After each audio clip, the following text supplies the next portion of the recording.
अस्सलाम वालेकुम। आज का जो हमारा टॉपिक है एडिटोरियल का, वो जेंडर इश्यूज से लिंक कर रहा है कि किस तरह से औरतें जो हैं वो फ्लड से इफ़ेक्ट हो रही हैं पाकिस्तान में।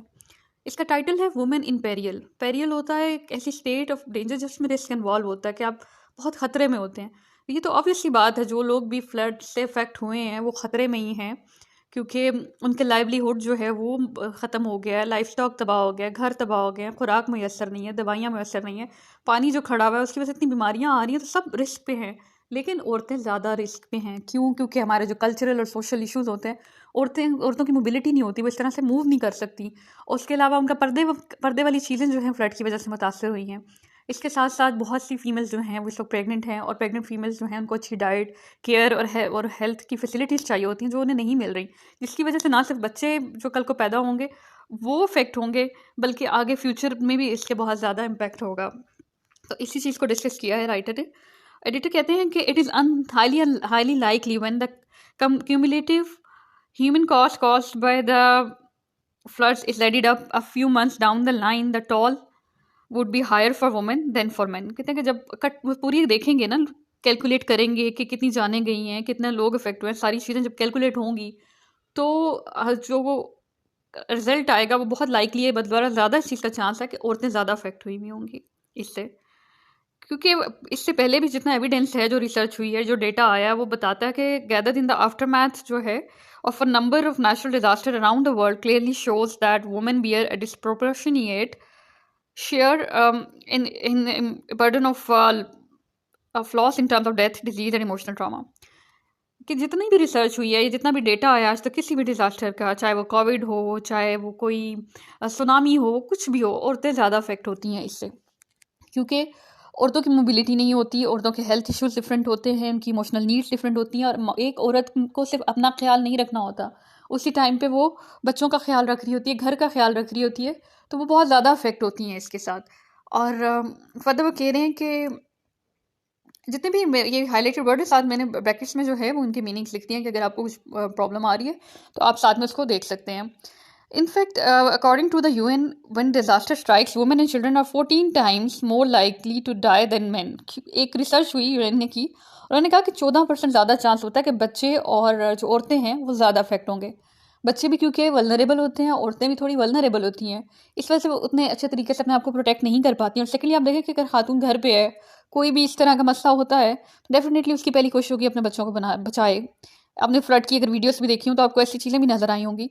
तो औरत के लिए जो है वो इस तरह के डिज़ास्टर को कोप अप करना मुश्किल हो जाता है। फॉर एग्जांपल वो इसको फर्दर एक्सप्लेन कर रहे हैं कि 2004 में जब इंडियन ओशन में सुनामी आया तो तकरीबन 2,30,000 लोग जो हैं उनकी डेथ हुई। तो staggering 70% of them were women, तो 70% उनमें से खवातीन थी।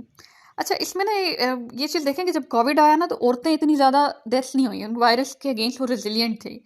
लाइक रेजिलियंस होती कि आप रिकवर कर जाते हो इजीली ना। तो फिर भी जो है औरतें बहुत ज़्यादा अफेक्ट हुई हैं कोविड से। किस तरह से हुई हैं? वो लॉकडाउन वाला ज़माना था, मर्द भी घर पे थे, तो वर्ल्ड वाइड जो डाइवोर्स रेट है और इवन डोमेस्टिक वायलेंस है वो बहुत ज़्यादा हो गया था। It may seem very unlikely but it happened. और इसी बात को उन्होंने एक्सप्लेन किया, और फर्दर वो कह रहे हैं कि इन दिस कॉन्टेक्स्ट अगर यही सारी चीज़ हम माइंड में रखें, while the flood may have seriously impacted Pakistan's economy, agricultural output, and created serious food insecurity, among other things, the cumulative material, physical, and psychological impact being felt by millions of women cannot be measured। वो ये बात कर रहे हैं कि देखिए, हमें पता है इकॉनमी इफेक्ट हुई है फ्लड से, बहुत इकोनॉमिक लॉस हुआ है, फूड इनसिक्योरिटी पैदा हो गई है। अब आप देख लें, टमाटर, प्याज, सब चीज़ें महंगी बहुत हुई हैं, और बहुत फसलें तबाह हुई हैं, और अभी ये बड़े लॉन्ग टर्म इसके इम्पैक्ट हैं कि हम इम्पोर्ट कर रहे हैं फूड प्रोडक्ट्स।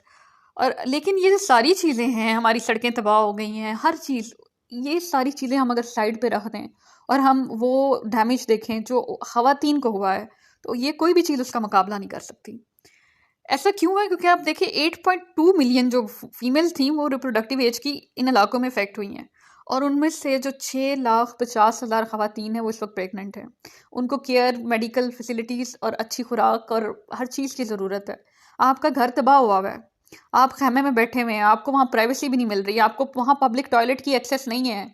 उन उस सारे स्ट्रेस को सोचिए, और इस कंडीशन में खातून को बहुत ज़्यादा एक सुकून की ज़रूरत होती है। अगर आप स्ट्रेस में हो तो बच्चे पे भी उसके इम्पैक्ट आएंगे। मुझे 73,000 कितना बड़ा नंबर है ये। 73,000 ख़वातीन जो हैं वो इस वक्त डिलीवरी के करीब हैं। तो वहाँ पे क्या आप सोचें डॉक्टर्स अवेलेबल होंगी, मतलब किस तरह से मैनेज होगा? हॉस्पिटल्स की फैसिलिटीज़ सारी चीज़ें जैसे तबाह हुई पड़ी हुई हैं, और रेस्क्यू वाली और बाकी चीज़ें हो तो रही हैं, लेकिन इस तरह से नहीं हो रही कि इतनी ज़्यादा नंबर को वो कैटर कर लें। तो वो ये कह रहे हैं कि ना पेट्रियार्कल सोसाइटी वो होती है जहाँ मर्दों की, हम कहते हैं कि डोमिनेंस होती है, उनके पास डिसीजन मेकिंग और चीज़ों के वो कंट्रोल होता है। तो हमारी जो पेट्रियार्कल सोसाइटी है उसमें वुमेन की नीड्स को तो ऑफन फैमिली मेम्बर्स भी सीरियस नहीं लेते।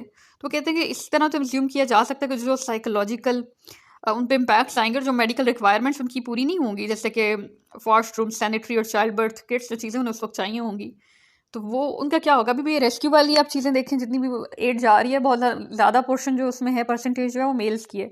आल्दो औरतों ने एक बहुत ज़्यादा इस चीज़ पे कहा है कि जो जेंडर स्पेसिफिक फीमेल्स की नीड्स हैं, जैसे कि सैनिटरी नैपकिन्स वगैरह हैं, वो उनको डोनेट कर रही हैं, प्रोवाइड कर रहे हैं, ये चीज़ कंसिडर की जा रही है। लेकिन स्टिल जो मैटरनिटी इनकी सारी नीड्स हैं वो बहुत ही इस हिसाब से ज़्यादा हैं।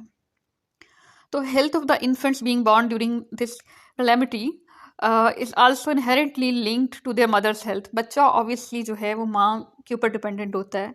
माँ जो खाती है वो उसकी न्यूट्रिशन वो ले रहा होता है। जब माँ को अच्छी खुराक नहीं मिलेगी, माँ बहुत स्ट्रेस में होगी, तो खुद सोचें बच्चे के ऊपर क्या इम्पैक्ट होगा। तो अभी जो बच्चे पैदा होंगे, अभी सिर्फ ये नहीं है कि बच्चों की जान जा चुकी है या बच्चे सफ़र कर रहे हैं, जो फ्लड है इससे जिन बच्चों ने पैदा होना है अभी, वो भी अफेक्ट होंगे। सच अ बिग डिज़ास्टर। अब क्या वो रिकमेंड क्या कर रहे हैं इस चीज़ के लिए कि जो वुमेन और चिल्ड्रन की हेल्थ है ना, उसको प्रायोरिटी होना चाहिए इस सारे रिलीफ में, और एक कोहेरेंट जो है वो स्ट्रेटजी बनानी चाहिए। कोहेरेंट वो होता है जो लॉजिकल और क्लियर हो। और इंटरनेशनल एड ऑर्गेनाइजेशन को है, उनको भी ना जो है उनके साथ मिल के करना चाहिए, क्योंकि हमारे मुल्क की तो इतनी कैपेसिटी नहीं है कि इतने बड़े मैग्नीट्यूड के जो डिज़ास्टर है उसको खुद से हम उसके लिए रिलीफ दे दें। हमारी अगर इतनी अच्छी पॉलिसी मेकिंग होती तो शायद इस तरह के डिज़ास्टर को हम पहले से ही रोक लेते, कि हमारी डिज़ास्टर रिस्क मैनेजमेंट और हुई भी होती। तो ये आप ज़रूर इसको देखें, क्योंकि जेंडर वाइज बहुत इंपॉर्टेंट है, और फ्लड्स का टॉपिक भी बहुत इंपॉर्टेंट है। आपका जो भी पेपर होगा, चाहे वो जनरल साइंस हो, चाहे वो आपका करंट अफेयर हो, उसमें आप इस दफ़ा climate change, floods, natural disaster management वगैरह और जेंडर वाली ये चीज़ें ये ज़रूर करें। ये आपके लिए बहुत इंपॉर्टेंट है। Thank you for your time.